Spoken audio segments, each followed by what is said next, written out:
पाप के मार्ग में आना मेरा कर्तव्य है, परंतु नियति के मार्ग में आना मेरा अभ्यास नहीं। तुम्हारी मृत्यु किसी और के हाथों लिखी है जरासंध, इसलिए आज मैं तुम्हें पुनः जीवन दान देता हूं।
क्या हुआ? युद्ध में सम्मिलित होने आए थे ना? युद्ध नहीं किया? आपने मुझे विकल्प चुनने को कहा, परंतु अवसर नहीं दिया। अब अनुभव हुआ कि मुझे यहां युद्ध में सम्मिलित होने के लिए नहीं, युद्ध का साक्षी बनने के लिए लाया गया था।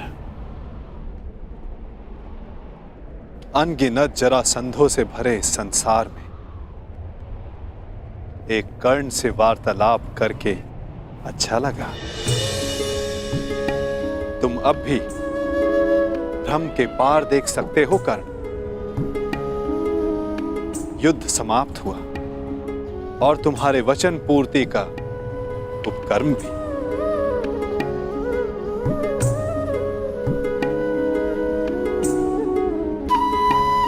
तो प्रस्थान करें?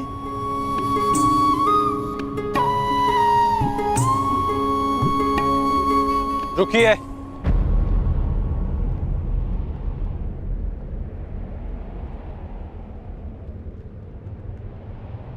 वासुदेव,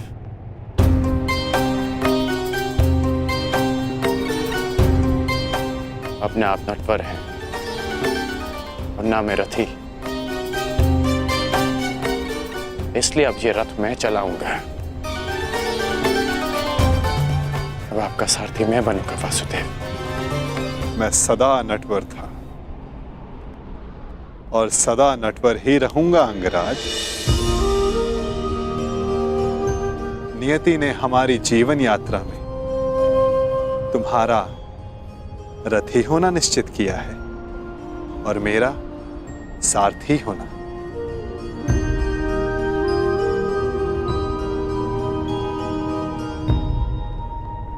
जो मन में है कह डालिए अंगराज। युद्ध ना कर पाने का खेद है? नहीं, क्योंकि जिस युद्ध में आप सम्मिलित हो वहां किसी और का युद्ध करना व्यर्थ है।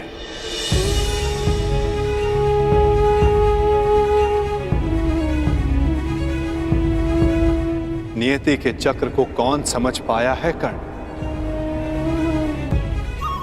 कौन जाने वो दिन आए कि हम दोनों युद्ध में सम्मिलित हों और मैं सम्मिलित होकर भी शस्त्र ना उठाऊं।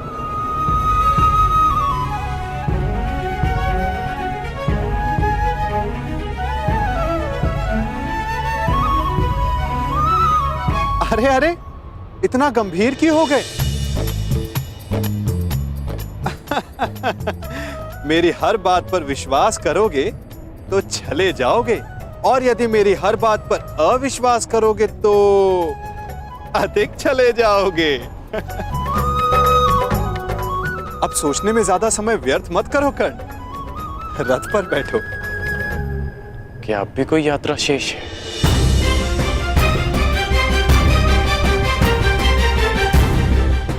यात्रा तो अनावृत नियम है कर्ण।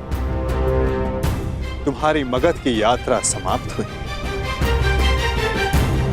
हो सकता है कहीं और किसी नई यात्रा का प्रारंभ करने जा रहे हैं।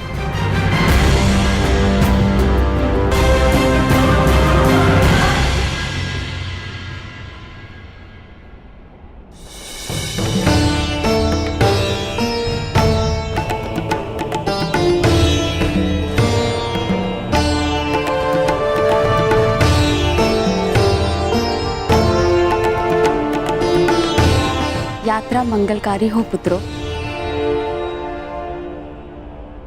हाँ युवराज, तुम्हारी कीर्ति की अग्नि से वारणावत की हर दिशा प्रकाशित हो।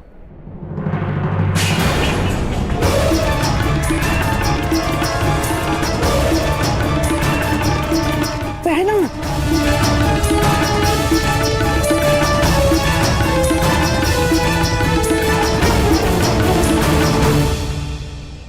ये तो अपशगुन है। यात्रा प्रारंभ करने से पूर्व आरती की थाली गिरना, ये अशुभ संकेत है। मुझे लगता है कि आप लोगों को ये यात्रा स्थगित कर देनी चाहिए।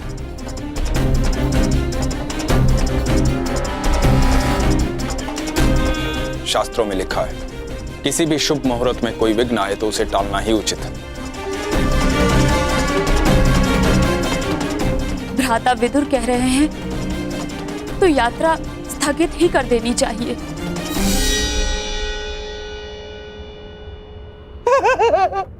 क्या क्या कह रहे हो बहना?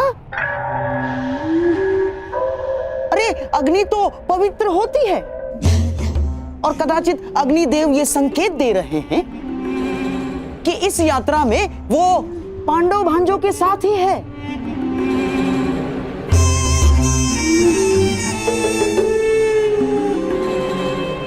परंतु महामंत्री, आप तो स्वयं नीति कुशल हैं। वारणावतवासी युवराज युधिष्ठिर की प्रजा है और वहां उनके और बहन कुंती के सत्कार में विशेष प्रबंध कर दिए गए हैं।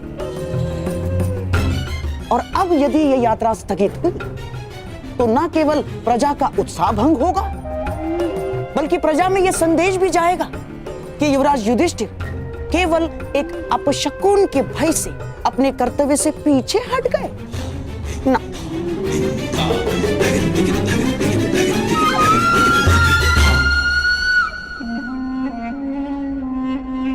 महामंत्री, ये युवराज युधिष्ठिर का अपयश होगा। परंतु यहाँ युवराज की सुरक्षा का प्रश्न है। सुरक्षा? महामंत्री, जिसके साथ भीम और अर्जुन जैसे महाबलशाली भाई हों, जिन्होंने पांचाल को बात ही बात में परास्त कर दिया हो, उन्हें किसका भय? मामा श्री का मत उचित है काका श्री, परंतु आपकी मंत्रणा भी आवश्यक है। यदि आप कहेंगे तो हम नहीं जाएंगे।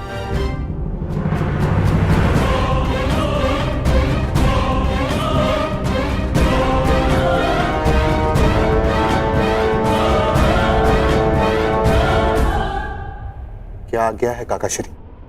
ठीक है युवराज, आप प्रस्थान करें।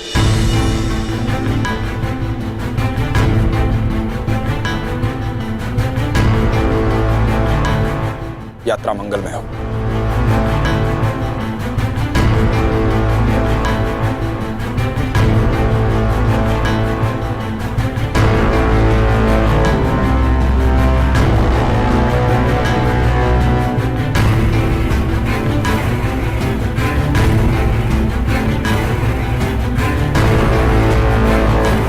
चलिए माता श्री।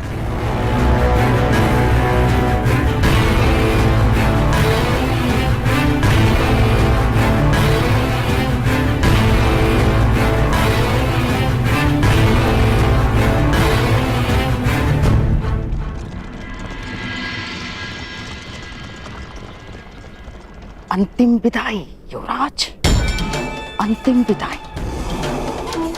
अब कदाचित हस्तिनापुर तुम्हारा मुख कभी न देख पाए।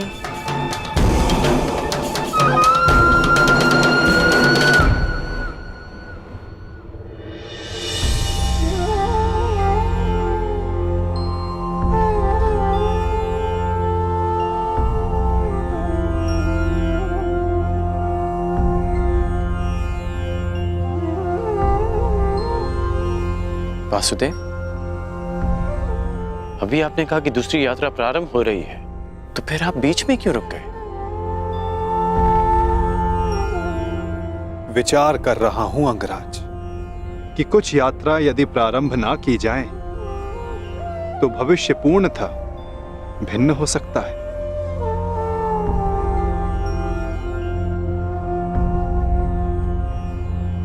मैं आपकी ये पहेली भी समझ नहीं पाया।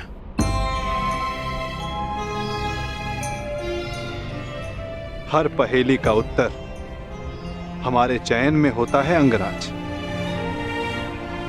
और भविष्य चयन पर निर्भर करता है। जीवन जीने के सदैव दो विकल्प होते हैं। एक विकल्प होता है इस पाषाण खंड की भांति, जो अपने अहंकार, अपने हठ, अपनी जड़ता के बोझ के कारण भारी और कठोर हो जाता है, जो ना अपना चुना हुआ मार्ग बदलता है और ना ही अपने विचार। उसका प्रारब्ध इस पाषाण खंड की तरह होता है।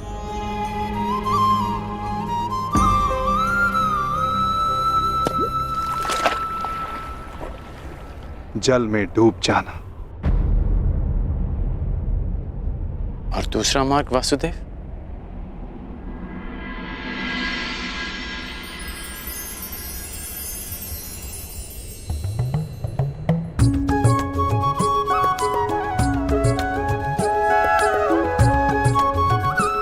भक्ति मार्ग, इस मोर पंख की भांति हल्का, जो वायु के वेग में बहता है।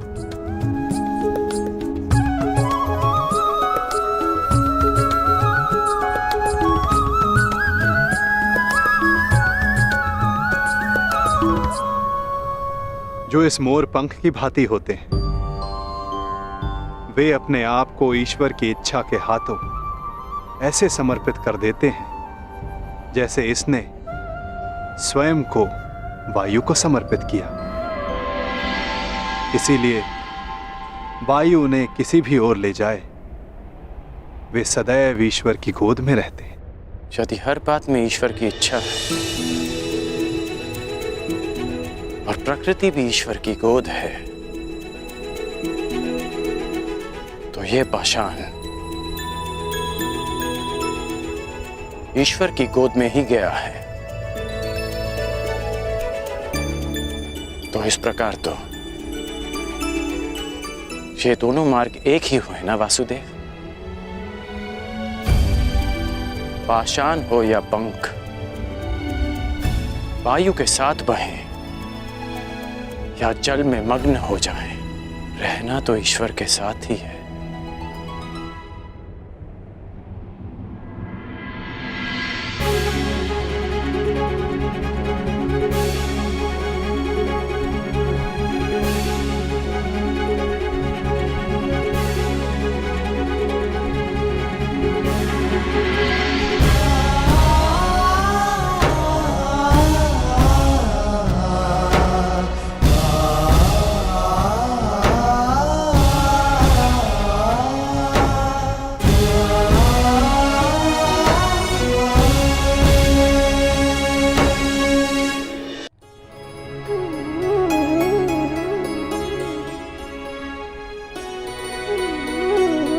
मैं हमेशा तुम्हारी प्रशंसा करता आया, परंतु आज तुमने मेरा सम्मान अर्जित किया है कर्ण।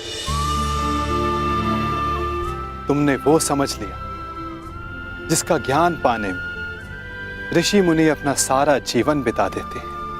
कोई पाषाण खंड नहीं, कोई मोर पंख नहीं। यदि कुछ महत्वपूर्ण है तो कर्म और कर्म के परिणाम। कुछ महत्वपूर्ण है तो हमारा चुना हुआ मार्ग।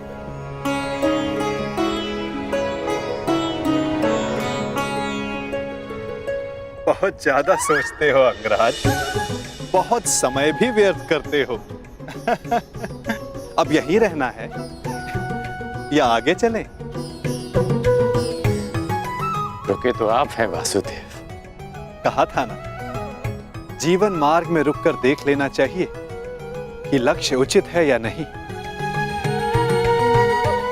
और हमारा मार्ग हमारे साथ छल तो नहीं कर रहा है।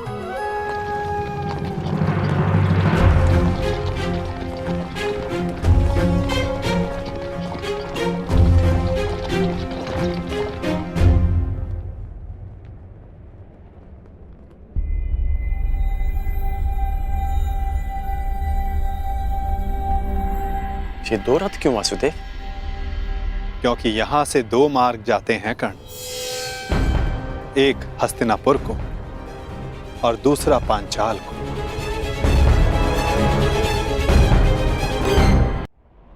ये दो रथ क्यों वासुदेव? क्योंकि यहां से दो मार्ग जाते हैं कर्ण, एक हस्तिनापुर को और दूसरा पांचाल को। तो अचानक आप पांचाल जा रहे हैं? कहीं इसका संबंध पाषाण खंड और मोरपंख के चुनाव से तो नहीं? नहीं कर, आवश्यक नहीं कि हम केवल पाषाण खंड या मोरपंख ही हों। कभी कभी कर्म के साथ साथ निमित्त भी महत्वपूर्ण होता है।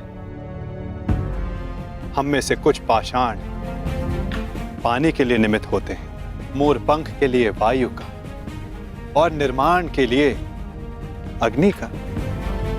निर्माण के लिए अग्नि का? परंतु अग्नि तो सब भस्म कर देती है। हाँ, परंतु यही अग्नि पवित्र भी करती है अंगराज। और ऐसी ही एक अग्नि का साक्षी बनने जा रहा हूं मैं, जो एक पिता के मन में उत्पन्न हुई। वो अग्नि जो एक दिन सब पवित्र कर देगी।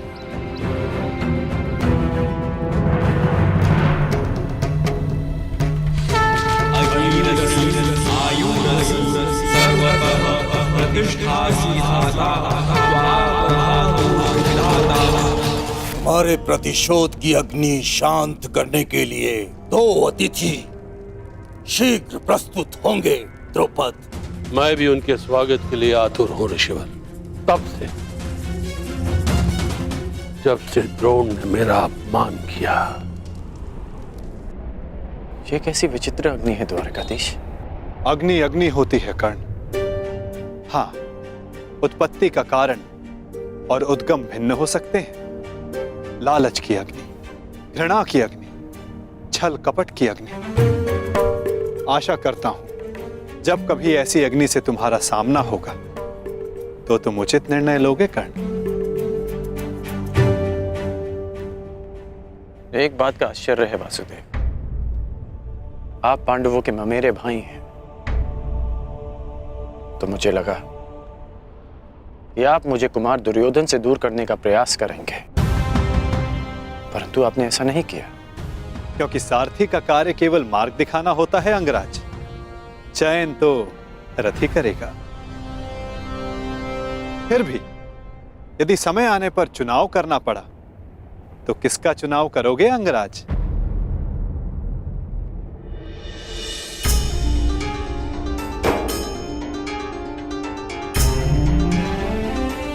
मित्र दुर्योधन का। इसलिए नहीं कि मैं उनके प्रत्येक कर्म को उचित मानता हूं, परंतु इसलिए कि उन्होंने मेरी तब सहायता की जब सबकी दृष्टि में मैं तुच्छ था।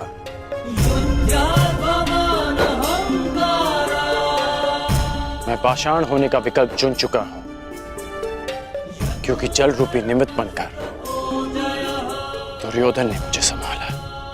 चयन तुम्हारा है अंगराज, परंतु स्मरण रखना, हम कर्म चुनते हैं और कर्म हमारा परिणाम चुनता है।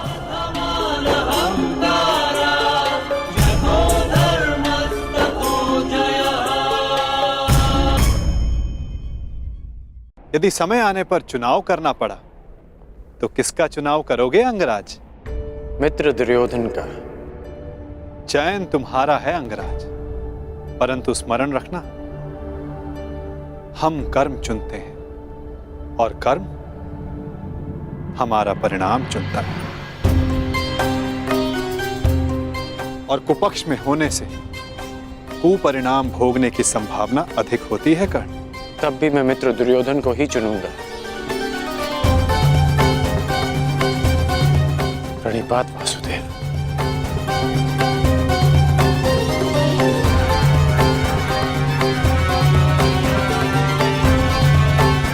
विदा कर्ण।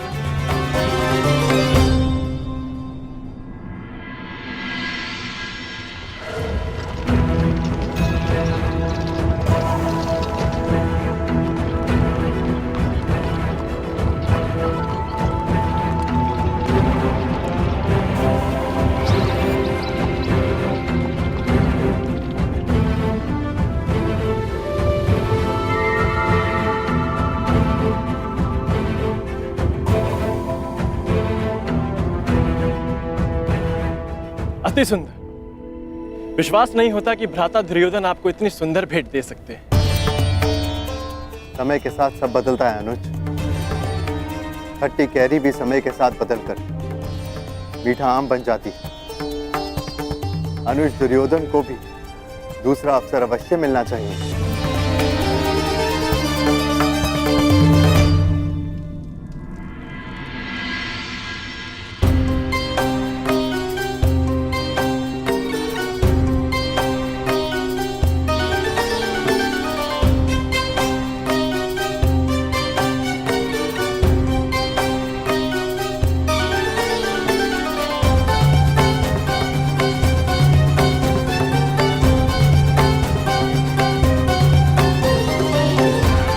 अद्भुत अद्भुत महल बनाया है पुरोचन ने। समझ में नहीं आता, ये वास्तविक भवन है या भ्रम? मैं तुमसे सहमत हूं अनुज, परंतु इतनी सुंदर वस्तुएं सदैव भ्रम और छल ही होती है।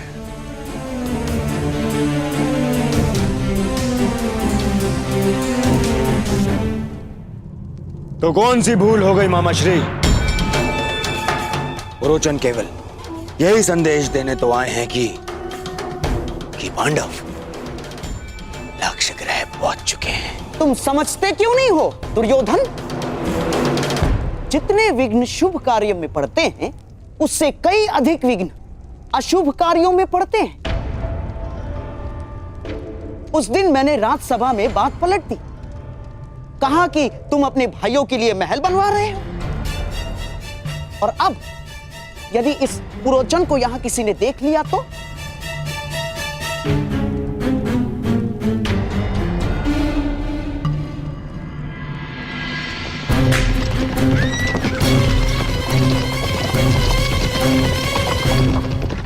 मत भूलो, षड्यंत्र तभी सफल होते हैं जब तक वो गुप्त रखे जाते हैं। भेद खुल जाने पर सारा खेल समाप्त, सफा चट।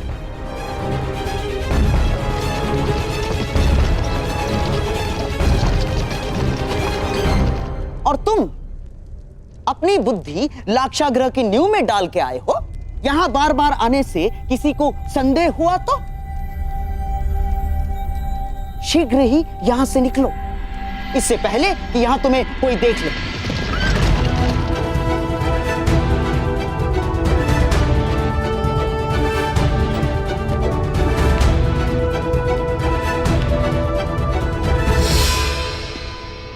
जी मैं तो बस ये पूछने आया हूं कि मुखाग्नि कब देनी है? शीघ्र, शीघ्र, अति शीघ्र, समझ गए?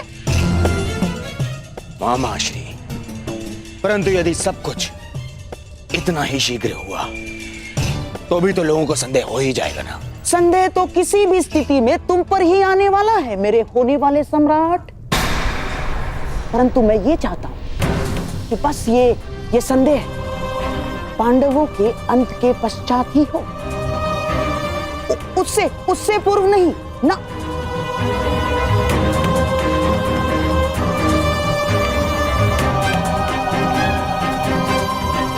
अब देख क्या रहे हो? रुको पुरोचन। कहते हैं कि बड़े भ्राता को अग्नि अनुज ही देता है।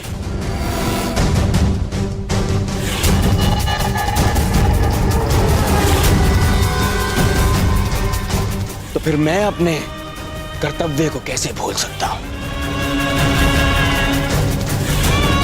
जाओ, ये ले जाओ पुरोचन। मेरे भाइयों की चिता तुमने सजाई है, परंतु उनकी मुखाग्नि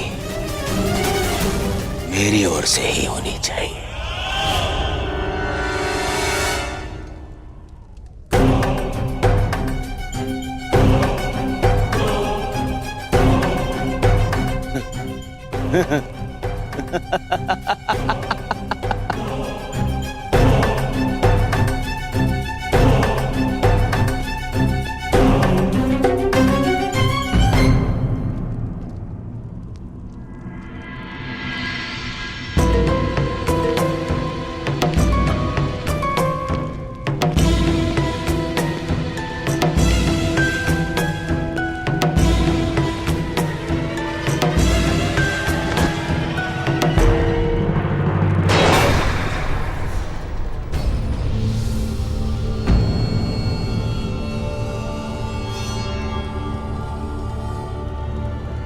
पुरोचन महोदय, इतनी शीघ्रता में कहां जा रहे थे आप?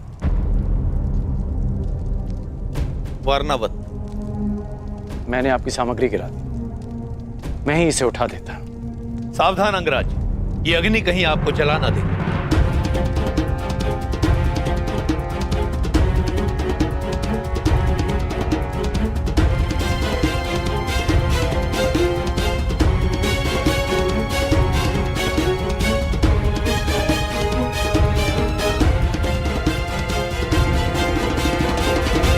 ये अग्नि लिए कहां जा रहे हैं आप? ये अग्नि नहीं है अंगराज, ये वो प्रकाश पुंज है जो हस्तिनापुर का भविष्य बदल देगा, और साथ में आपका और मेरा भी, क्योंकि हम दोनों विजेता के पक्ष में हैं। अब मुझे आज्ञा दीजिए।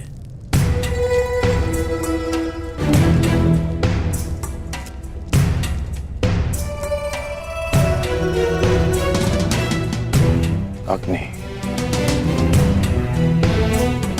प्रकाश पुंज, हस्तिनापुर का परिवर्तित भविष्य, विजेता का पक्ष,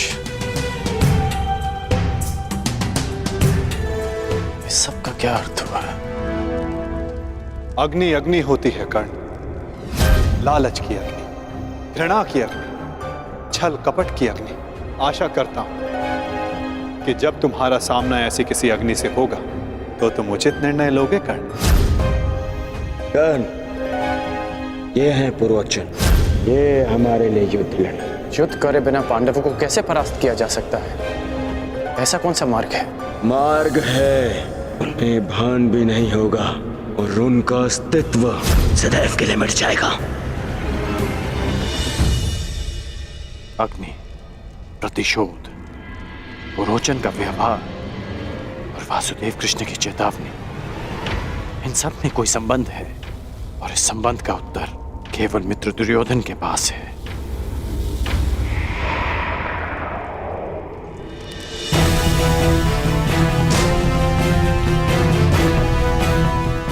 मुहूर्त आ गया है पांचाल राज। यज्ञ की पूर्णाहुति के लिए यहाँ महारानी का होना आवश्यक है। मैंने महारानी को यहाँ आने के लिए संदेशा तो भिजवाया था, परंतु मेरी समझ में नहीं आ रहा है कि महारानी को यहाँ आने में इतना विलंब क्यों हो रहा है। समय, मुहूर्त और ग्रह दशा किसी की प्रतीक्षा नहीं करते पांचाल नरेश। यही क्षण पूर्ण आहुति के लिए उपयुक्त है। यदि आहुति ना दी गई तो सारे प्रयास निष्फल हो जाएंगे। क्या महारानी के अतिरिक्त और कोई विकल्प नहीं है ऋषिवर? ये यज्ञ है पांचाल नरेश, नियमों से बंधा है। इसमें विकल्प की कोई संभावना नहीं। ओम अग्नि मिली पुरोहितम यज्ञासा देव अमृत विजम होता राम रतन धात्मम।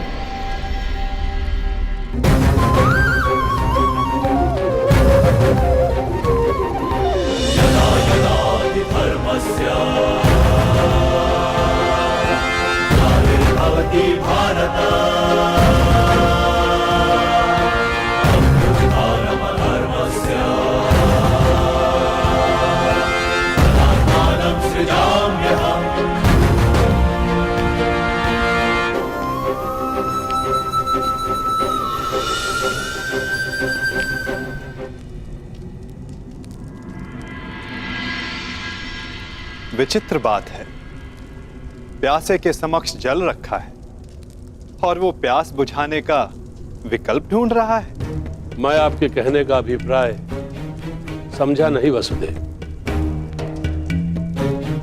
अग्नि से बड़ा ना कोई पुरोहित है, ना उससे बड़ा कोई होत्र, ना उससे बड़ा कोई वरदायक, ना ही इच्छा पूर्ति का स्रोत। अयोनिज के लिए यही गर्व है। जब अग्नि आपके समक्ष प्रस्तुत हो तो विकल्प क्यों ढूंढ रहे हैं पांचाल नरेश?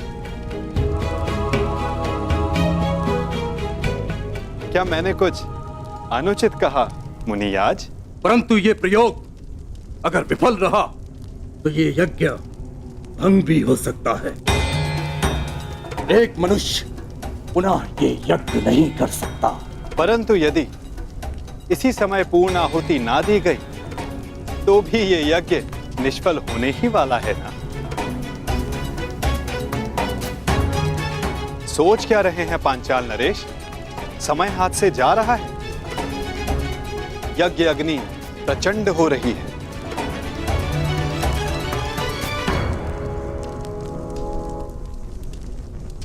कहीं आपकी इच्छा पूर्ति से पूर्व ही ये शांत ना हो जाए। निर्णय ले लीजिए पांचाल नरेश।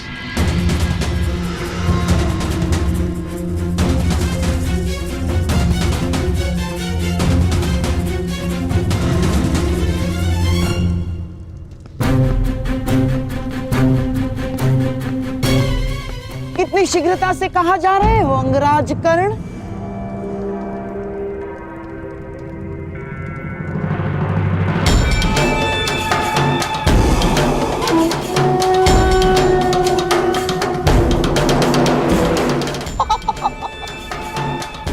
इतनी भी क्या शीघ्रता कर्ण?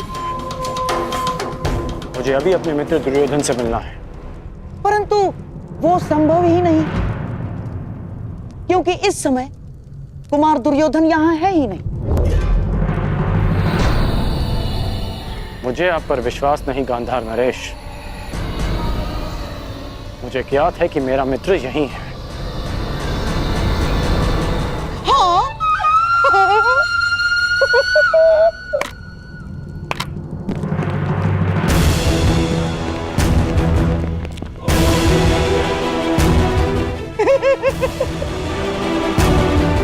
अब तो तुम समझ लो कि शकुनी नहीं चाहता कि तुम दुर्योधन से मिलो।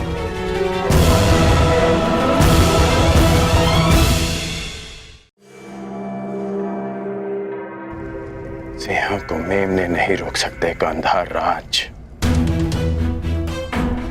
और आप ये भली भांति जानते हैं कि आपके ये सैनिक कर्ण को नहीं रोक पाएंगे। परंतु मेरे होने वाले सम्राट का आदेश तो रोक सकता है ना अंगराज कर्ण। तो उनका आदेश था कि तुम अंग प्रदेश जाकर वहां का कार्यभार संभालो। और हाँ, जब उन्हें तुमसे मिलने की आवश्यकता होगी तो तुम्हें संदेश भिजवा दिया जाएगा। हाँ? ठीक उसी तरह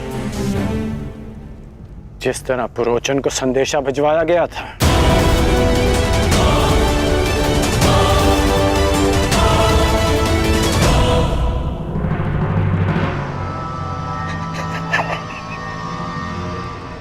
कुमार दुर्योधन के प्रति तुम्हारी निष्ठा की सराहना करता हूं मैं कर्ण, परंतु निष्ठावान तो पालतू कुत्ते।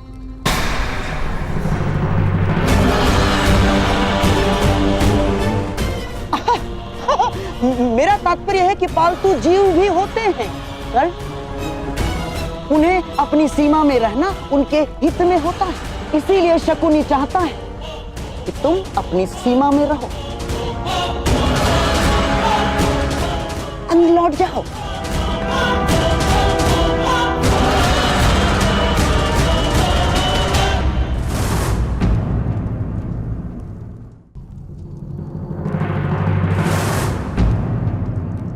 अंगराज कर्ण, इस उदाहरण पर क्रोध आ रहा है।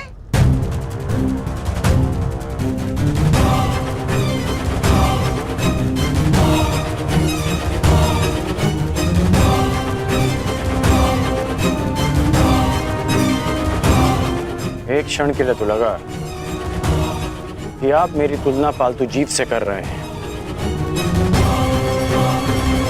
परंतु फिर अनुभव हुआ कि ना मैं अपनी बहन के ससुराल में रह रहा हूं और ना ही अपने भांजे की कृपा पे पल रहा हूं।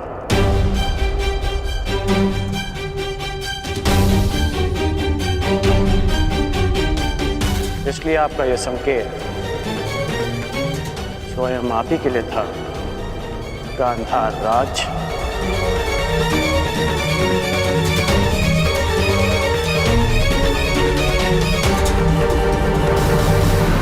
क्या हुआ?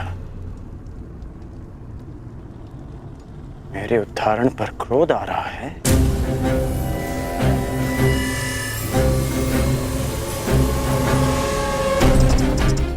मैं अब तक आपका सम्मान इसलिए करता रहा क्योंकि आप मेरे मित्र के मामा हैं। हम दोनों में केवल एक समानता है कि हम दोनों कुमार दुर्योधन के शुभ चिंतक हैं, और जब जब आपका कार्य मेरे मित्र के हित में होगा तब तक मैं आपको सहन करता रहूंगा। परंतु यदि मेरे मित्र को अनुचित मार्ग पर ले जाने का प्रयास किया तो मैं भूल जाऊंगा कि आप मेरे मित्र के मामा हैं।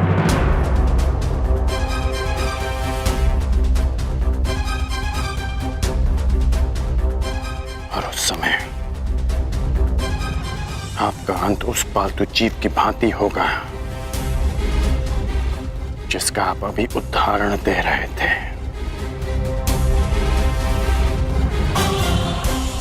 रोचन यहां क्यों आया था और उसका क्या लक्ष्य है, ये तो मैं जानकर ही रहूंगा।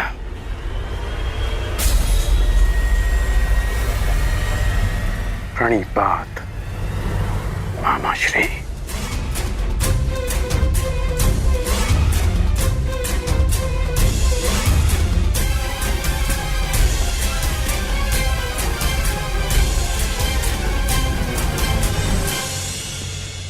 जब तक तुम्हें यह ज्ञात होगा कि पुरोचन यहां क्यों आया था, तब तक पांडव भस्म हो चुके होंगे। पांडव कहीं दिख क्यों नहीं रहे? और इस मंतव्य को पूरा करने के मध्य शकुनी को कोई नहीं रोक सकता, ना कोई नहीं, तुम भी नहीं अंगराज कर्ण।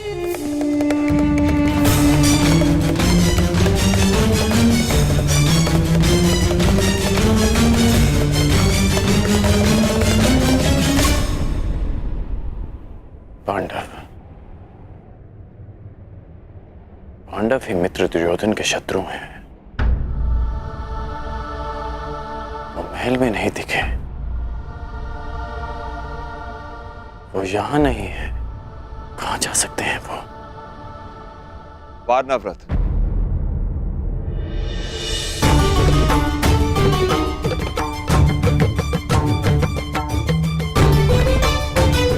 पिताश्री,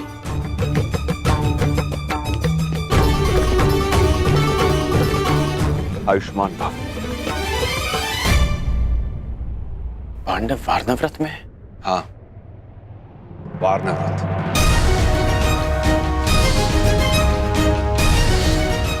रोचन महोदय, इतनी शीघ्रता में कहाँ जा रहे थे आप? वारनावत, ये अग्नि नहीं है अंगराज, ये वो प्रकाश पुंज है जो हस्तिनापुर का भविष्य बदल देगा।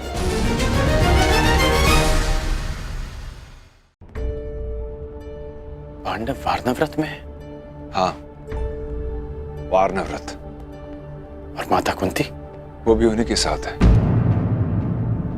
देवी कुंती के सम्मान में वारनाव्रत में एक समारोह रखा गया है। सुना है कुमार दुर्योधन ने पुरोचन से एक अति सुंदर महल पांडवों के लिए बनवाया है।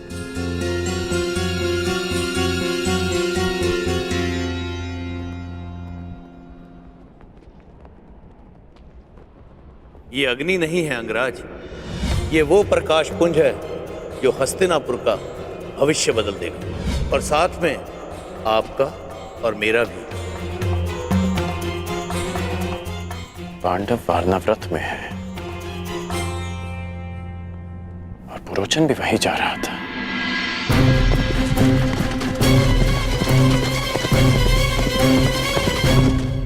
और मित्र दुर्योधन के मन में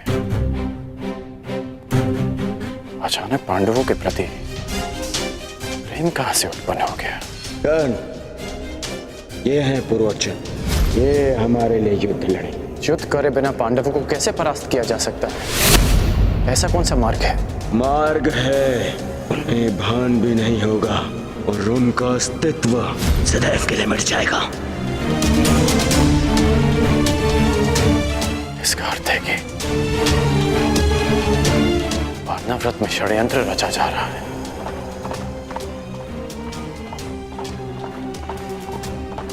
इसलिए गांधार नरेश मुझे दुर्योधन से मिलने नहीं दे रहे थे। कहीं वासुदेव इसी कपट की अग्नि के विषय में सचेत तो नहीं कर रहे थे मुझे? क्या सोच रहे हो पुत्र? कुछ नहीं पिताश्री, मुझे शीघ्र ही जाना होगा। कहां?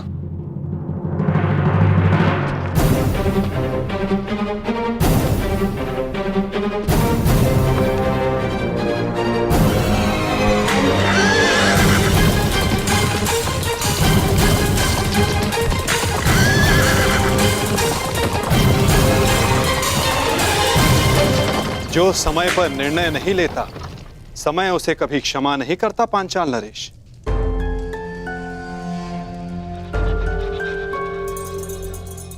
अग्नि को गर्भ मानकर पूर्ण आहुति प्रदान करे ऋषिवर। अवश्य।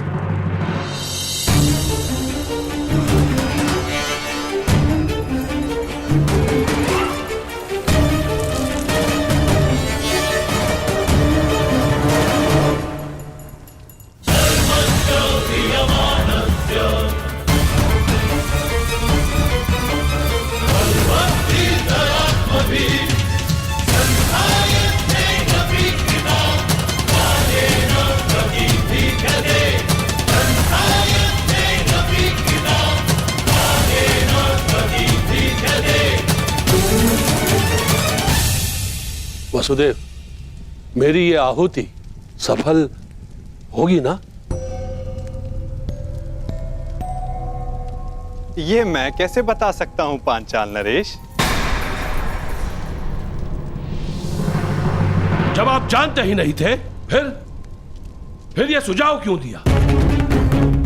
मैंने तो वही कहा जिसका वर्णन पवित्र वेदों में है। नहीं, आप मेरा यज्ञ भंग करना चाहते थे।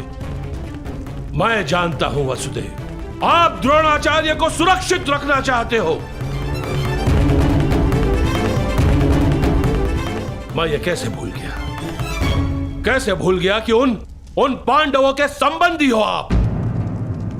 हस्तिनापुर को मेरे प्रतिशोध से बचाना चाहते हो आप, और मुझे असफल देखना चाहते हो आप। अपने क्रोध के अश्वों को संभालिए पांचाल नरेश। यज्ञ भंग करने की इच्छा रखने वाले पूर्ण आहुति का समय आने तक की प्रतीक्षा नहीं करते। मैं ना हस्तिनापुर के पक्ष में हूं, ना पांचाल के। मैं तो नियति के पक्ष में हूं, धर्म स्थापना के पक्ष में हूं।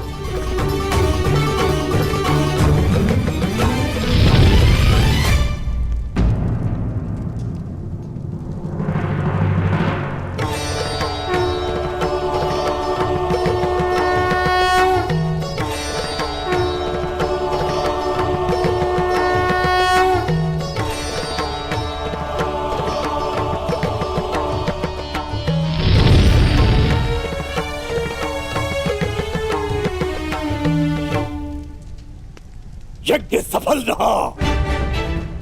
आपका पुत्र जन्म लेने वाला है।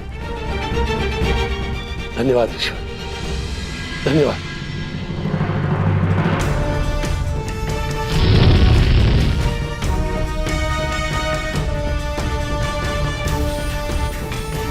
मुझे क्षमा कर देना वासुदेव। मेरे समक्ष एक समस्या उत्पन्न हो गई थी, उसी क्षण आपका आना हुआ। ये संयोग नहीं था, ये प्रारब्ध था। आप यहां मेरी सहायता के लिए आए हो। ना कुछ संयोग होता है, ना कुछ प्रारब्ध। कुछ होता है तो केवल कर्म पांचाल नरेश, और उनके फल।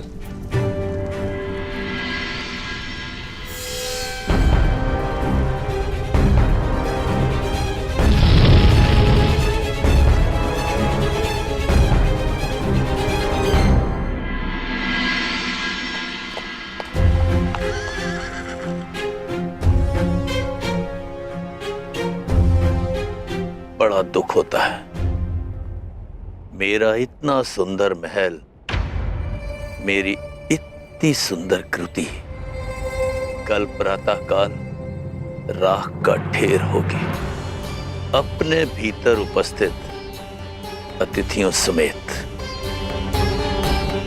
अपना भविष्य उज्जवल करने के लिए मुझे अपने हाथों ही अपनी इस सुंदर कृति को ज्वाला देनी होगी।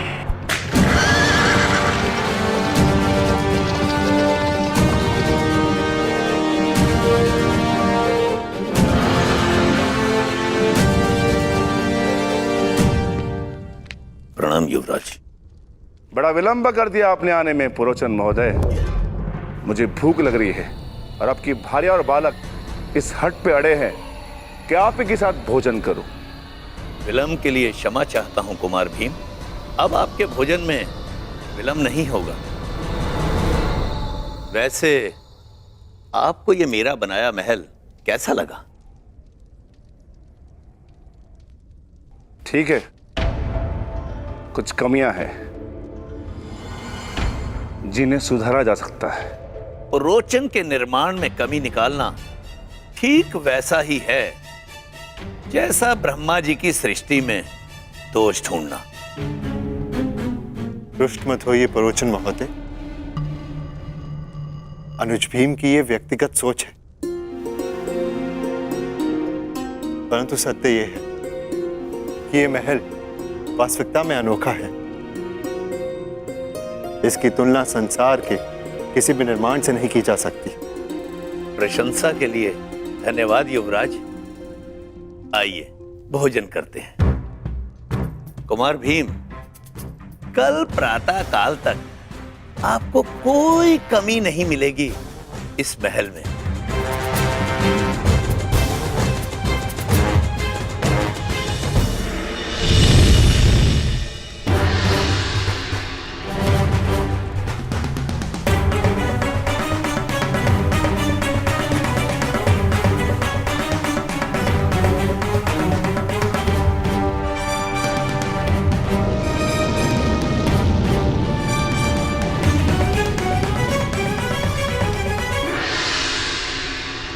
अग्नि कुंड से उत्पन्न अग्नि की भांति अधीर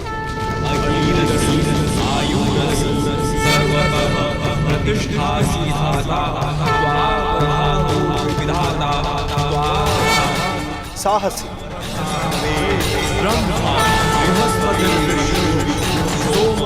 भव्य और विनाशक आपका ये पुत्र दृष्टद्युम्न कहलाएगा।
स्वागत है पुत्र दृष्ट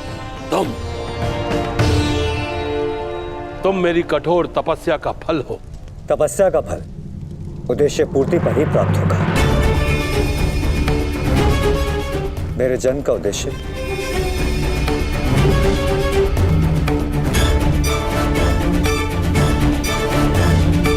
तुम्हारा अहंकार उस पर विजय पाना शेष है जिसे मैं पाकर रहूंगा। आज मैं एक राजा का पिता हूं और तुम कुछ भी नहीं द्रौपद। इसलिए मैं भारद्वाज पुत्र द्रोण, हस्तिनापुर राजगुरु द्रोण, पांचाल का आधा राज्य द्रुपद को दान में देता हूं।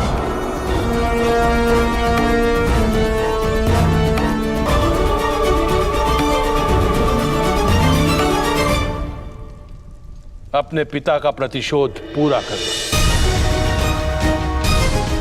मेरे हृदय में जो प्रतिशोध की अग्नि जल रही है, उस अग्नि में मुझे द्रोण की आहुति चाहिए। तुम्हें अपने पिता का मान सम्मान और प्रतिष्ठा और पांचाल का गौरव और वैभव फिर से लौटाना होगा। आपकी तपस्या पूर्ण होगी पिताश्री, आज्ञा दीजिए। यज्ञ अग्नि से जन्म लेने वाले यज्ञसेन दृष्टद्युम्न, संसार में जन्म लेने वाले किसी न किसी कारणवश जन्म लेते हैं, परंतु लक्ष्य साधने का एक समय निश्चित होता है।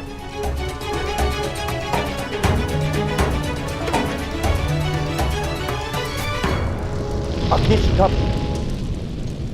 फिर से विराट हो गई है।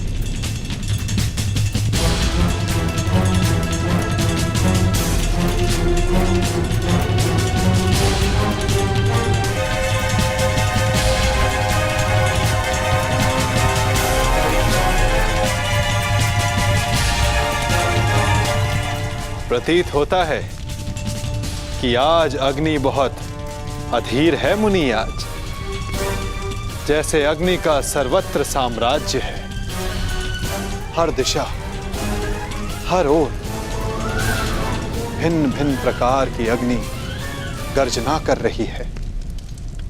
प्रतिशोध की अग्नि,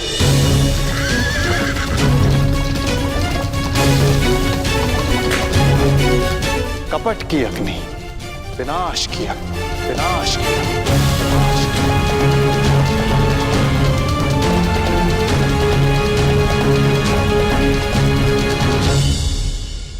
सब तैयार है ना? मसाले ठीक से डाल दिए थे? हाँ, सब वैसा ही बना है जैसा आपने कहा था।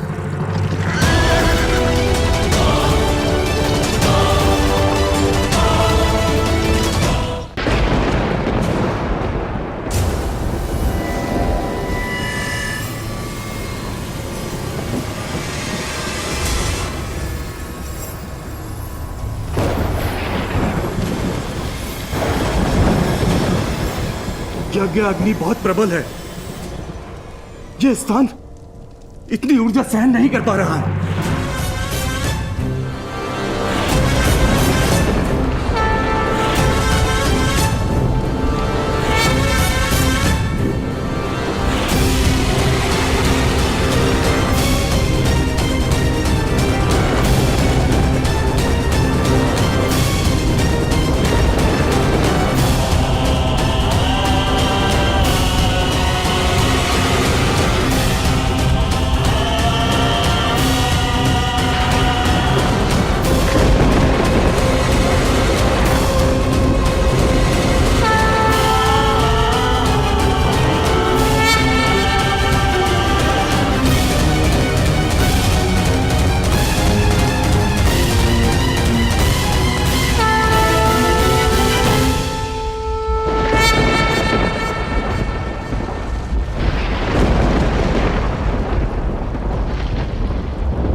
कुछ को ज्ञात है कि तुम आ रही हो, कुछ नहीं जानते कि तुम आ रही हो। परंतु सबको तुम्हारी प्रतीक्षा है, क्योंकि नियति तुम्हारे आगमन की प्रतीक्षा कर रही है।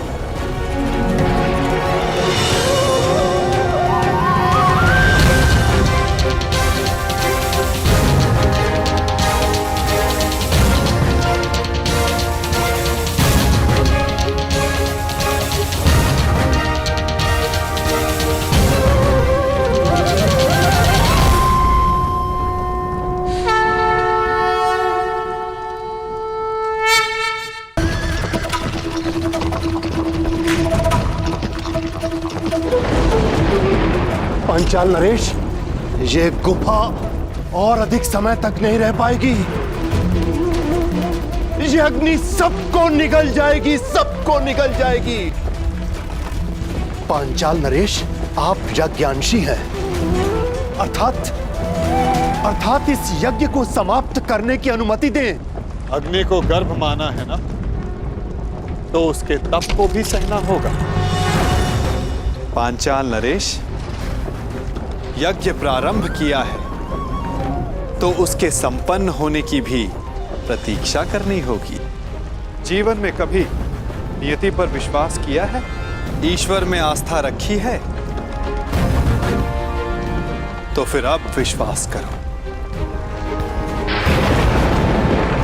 आज नियति का चक्र अपना मार्ग बदलेगा। आज की रात्रि विश्वास की रात्रि है। परिवर्तन के प्रथम सोपान की रात्रि है। ईश्वर के सामने नियति के समक्ष समर्पण की रात्रि है।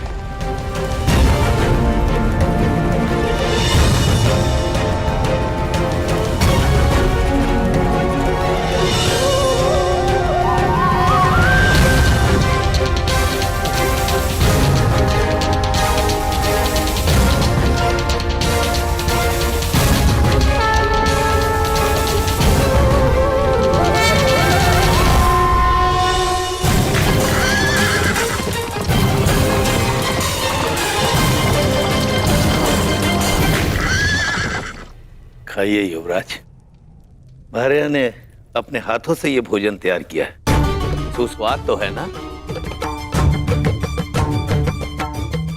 आप रहने दीजिए, हम स्वयं ले लेंगे। नहीं नहीं युवराज माता, आपको, युवराज और इनके भ्राताओं को भोजन कराना तो परम सौभाग्य की बात है। और कौन जाने कि फिर ये अवसर मिले या ना मिले।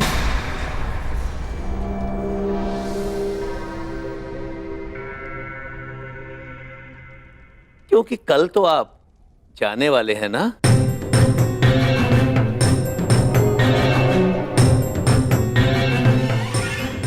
अर्थात कल वर्णावत में आपका सत्कार होगा ना? फिर आपके पास कहां समय शेष होगा इस निर्धन का सत्कार लेने का। मैं आज कृतार्थ हुआ और मेरा ये भवन भी कृतार्थ हुआ जिसमें आपका आगमन हुआ। ठीक है, तो आप भी यहाँ विराजिए। नहीं नहीं राजमाता, राज परिवार के साथ बैठकर भोजन करने का सामर्थ्य और दुस्साहस मुझ में कहां। पहले आप तृप्त हो जाइए, उसके बाद प्रसाद समझकर हम भी खा लेंगे।